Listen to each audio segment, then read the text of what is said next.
係啦，我哋會繼續再講下咧。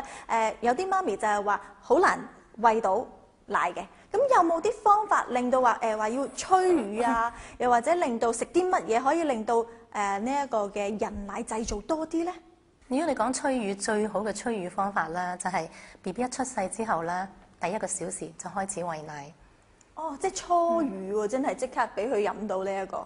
係啊，每一個 BB 啦，如果自然生產嘅話咧，喺第1個小時咧，都會即刻喺媽媽嘅乳房食奶嘅。有呢個能力嘅，呢個係佢嘅天賦嘅能力嚟嘅。係。咁跟住之後嘅時間咧，就將 BB 擺喺身邊，按照 BB 嘅需求嚟到食奶。咁每一個媽媽基本上都能夠有足夠嘅奶水餵 BB。反而呢一個安排係非常之重要咯。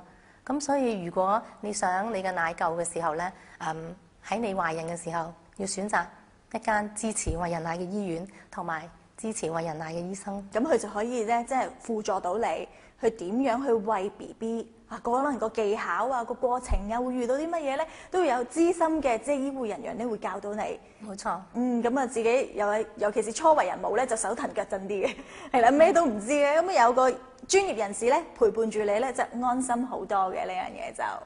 係。